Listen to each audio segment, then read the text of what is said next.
What's going on, party people, man? What's going on? I think I'm going to give y'all a name. I think I'm going to call y'all the Barbarians because I have this little thing. It's called Barbarian Empire. Okay? I think that's the name we're going to give y'all is the Barbarians. So what's up, Barbarians? How you doing? In this video, we're going to look at the wildest transfers in football history. Yes. Because we did a video learning about the transfers, and I know y'all was in the comments trying to teach me exactly what was going on because the video was trash. But this one, we're actually going to look at the wildest transfers in football history. And before we get into that, make sure you like, subscribe, and hit that notification button so y'all can keep up with me trying to catch up to 100 years of football knowledge that I'm trying to pack in within these next few months. So you guys are riding me with the journey, and now that we have a name, Barbarians, we're going to put that together. I think I'm going to make a little exclusive club, and, you know, we get to play FC 27 when that comes out, and we're gonna do events. We're gonna do a lot of things now that we're growing here, so we're gonna make that happen for the Barbarians. Okay, so without further ado, which I gotta make sure I get my chat up because I know some of y'all been mad at me because I don't be checking my chat. We're gonna look at the craziest transfers, and shout out to Paul Culture for this video. Subscribe to them and check them out. On the spectrum of football signings, there are those that were destined to happen, like Kylian Mbappe joining Real Madrid. And then there are those that even a supercomputer couldn't predict in thousands of simulations, like Bebe joining Manchester United. In this video, we're going to go through some of the more outlandish moves in football history that will have you convinced we're living in an alternate universe. Oh man. First up is Jonathan Woodgate. Who? That's literally my reaction. Who was that? 2004, Real Madrid signed the English centre-back from Newcastle United for 18 million euros. No one really understands what Madrid saw in Jonathan Woodgate. He was a decent defender, but he couldn't stay fit to save his life. He also didn't really fit the profile of the club at the time at all. This was the Galactico era. The previous 3 summers at Madrid saw the arrivals of Zidane, Ronaldo, and Beckham. To make matters worse, he was injured when Madrid approached. So that basically just like, yo, who is this injured random dude? We're in Pretty Boy Beckham era. Who is this random guy that we just picked up that's always injured to put on our team? Who is that? Approached him in 2004. While it's not uncommon to sign players when they're injured, the club doctors failed to detect a thigh problem that eventually kept Woodgate out for a year. When he was finally fit to play, he had one of the most calamitous debuts you'll ever see against Bilbao in La Liga. He scored an own goal and managed to get sent off all in the same game. He was given a standing ovation by a rather sympathetic Bernabeu, and after 8 more that is crazy. Why did he just rub his head like that? Woodgate was sent back to England. That's what y'all be doing. Y'all can do that to y'all referees and y'all sport. Hold on. Why he rub his head like that? In the same game. He was given a standing ovation by a rather sympathetic Bernabeu, and after 8 more appearances, Woodgate was sent back to England in 2006. And rubbed his ear. Oh my God. Hey, yo, let me know in the comments what are the craziest transfers you have ever seen. Especially if they're not mentioned in this video, let me know in the comments what are the craziest transfers you've seen. But I didn't know y'all could touch our referees like that. I guess you can't because it looked like you got a red card for that. Real Madrid's bizarre recruitment strategy didn't end there, however, because in 2009, they signed a Frenchman by the name of Julian Faubert. This is hilarious. I need to launch a campaign. Dang, man, what's going on with the ads, man? You got to relax, brother. All right. Who the f is that guy? The entire football world was stunned when Los Blancos took the fullback on loan from West Ham just before the close of the 2009 January transfer window. He had played just 8 games for the Hammers in the previous season, and again is not the sort of player you would expect a club like Real Madrid to bring in. It's insane. Faubert missed a training session as he mistakenly thought he had the day off, and was accused of falling asleep on the subs bench during a game against Villarreal. He replied to this by saying, "I didn't fall asleep on the bench, I prefer beds."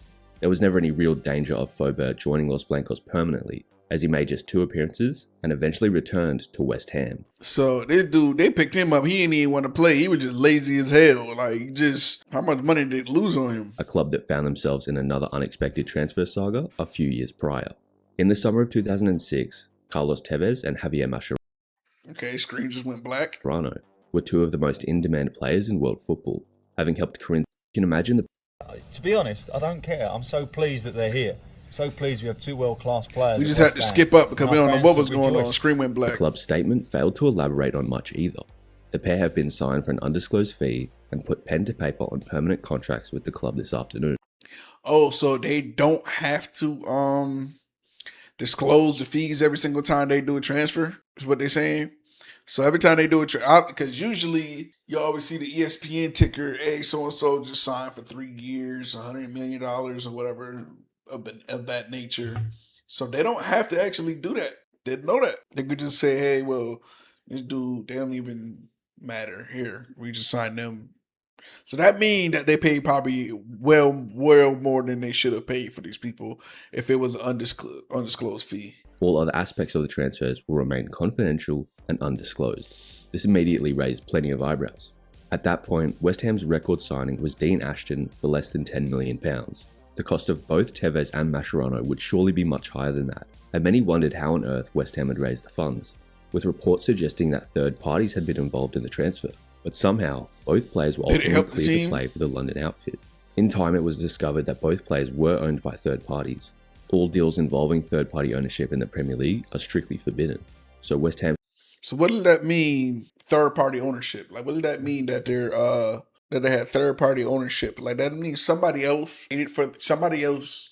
owned them, then traded them to another team, still making money off. Like, I don't understand. What's a third-party ownership and transfers? Like, how does that work? Like I said, this transfer thing, when it gets into the business of this, it gets real confusing.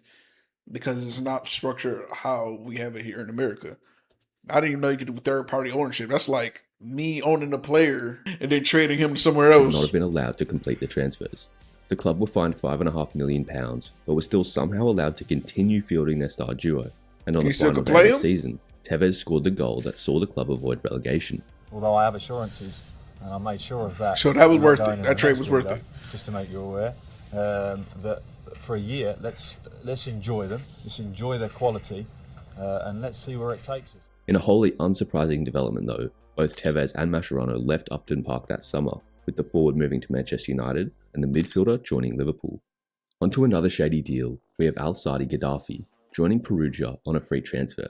Saadi Gaddafi is the son of former Libyan dictator Muammar Gaddafi. What? Yo, that's crazy. That's crazy to know, because once again, we're understanding here in America that this is the biggest sport in the world, and to know that the children of dictators and presidents, like the closest that we got right now to any type of famous person or powerful person, children playing is Terry Pegula, who owns the Buffalo Bills and the Sabres.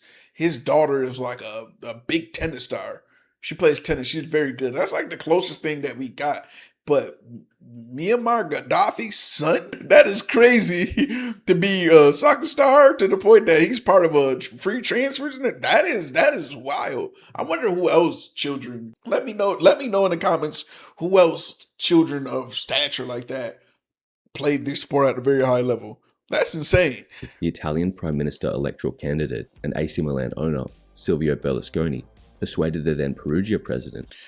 So this is why, like, because now they're saying, like, presidents are getting involved. So once again, this is how we understand this is the biggest sport in the world.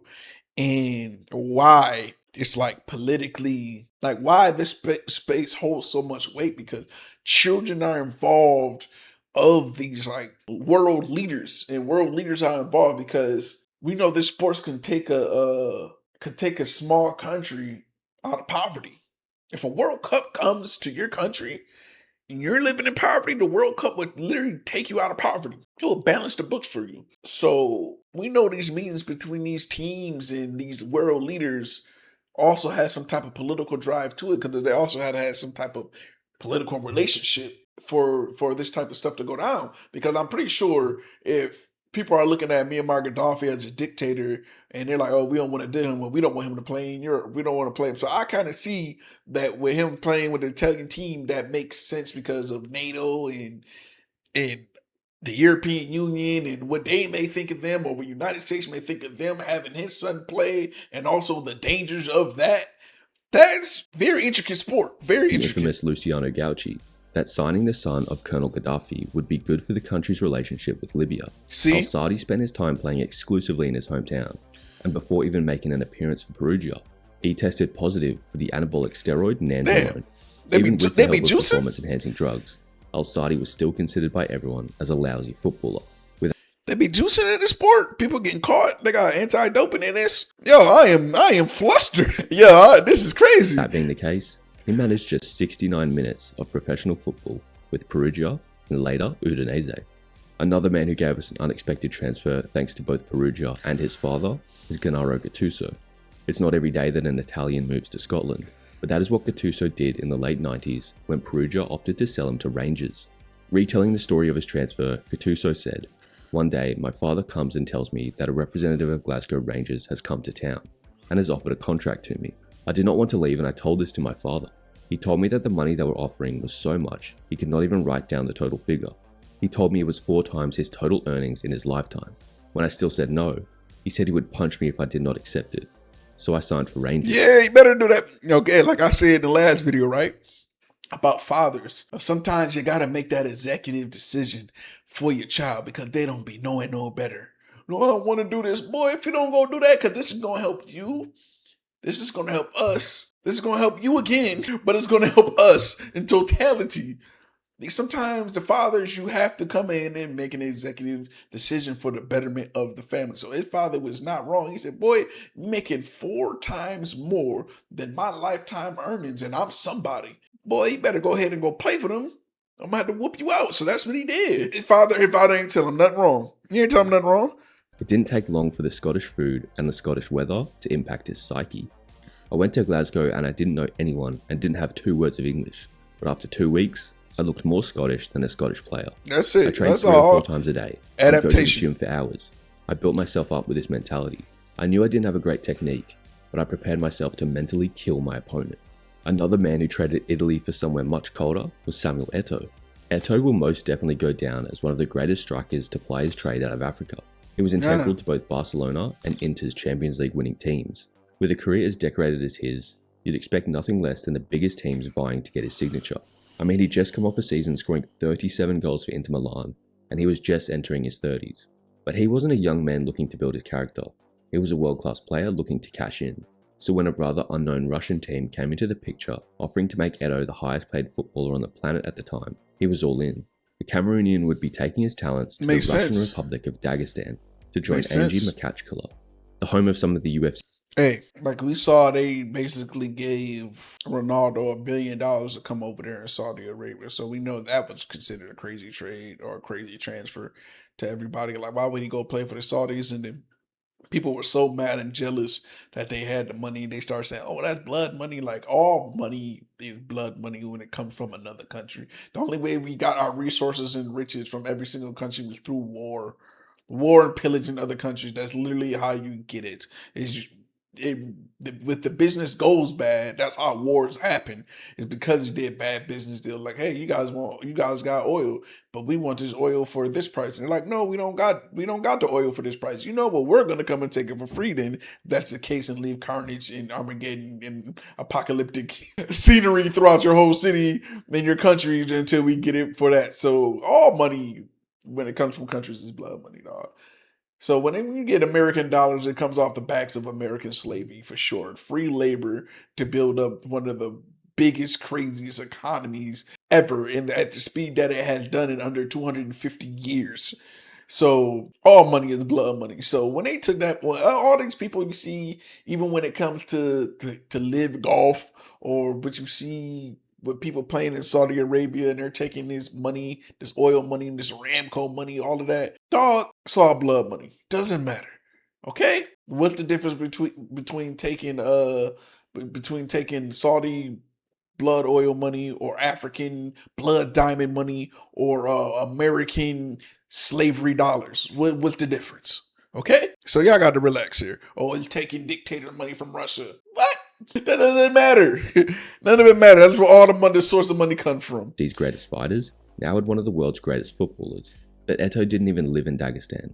As part of his contract, he had a private jet that would fly him to and from training every day while he lived in a hotel in Moscow. That's crazy. So when I say he cashed in, he really cashed in. That's crazy. That's accommodations for real. That's how big this game is, that they're willing to refuel a jet every single day, back and forth. On the pitch, he scored 36 goals in 73 appearances, and got to play with Roberto Carlos. Next up is a move that would not even make sense in a FIFA career mode. Eric Maxim Chupo-Moting from Stoke City to Paris Saint-Germain. While Chupo-Moting has enjoyed a twilight career revival as a quality squad player for top-level teams, I don't know who he not is. from the Premier League. It was a move that had everyone claiming he must have the world's greatest agent, featuring alongside the likes of Neymar. They got him up out of Mbappe. there. So he's basically a nobody, and they got him up out of there before he got sent to relegation. Yes, your agent did a great job. He managed to spend 2 years in France. In 51 appearances, the forward scored 9 goals. Despite his average record in France, he secured a move to Bundesliga giants Bayern Munich after his contract expires. Surprisingly again, he became a solid squad player, even managing 10 league goals in 2022. Now I thought I'd end the list off with a more unknown but still insane trend. Yeah, because, I mean, that makes sense. That's like you're a trash player on another team, and then you get sent to a good team. But because that team is good, your trade value becomes higher, even though you're still ass. It becomes value because the team value as itself is just great. So he did a great move. Imagine being like, you're at the end of your career, right? Let's say you're at the end of your career, you're trash, you're sitting on the end of the bench for your team, all of that. Then actually, you know, you get traded to a fairly decent team that's just like, hey, we got a roster spot, take the vet league minimum. You sit on the end of the bench, whatever. We'll get, if everybody gets hurt, then you'll get in. The next you know, that team wins the championship. Now you can go to another team and ask for more money. That's basically what happened to him. So let's go. Transfer nonetheless. In 1982, Allan Simonsen left Spanish giants Barcelona and joined Charlton Athletic in England's second tier. This was a man who had won the European Player of the Year, today's Ballon d'Or, just 5 years earlier, and he was only 30. That would be like if Luka Modric joined Derby County today and was much younger. So why did he do it? According to him, he wanted to play for a club with less stress and less attention.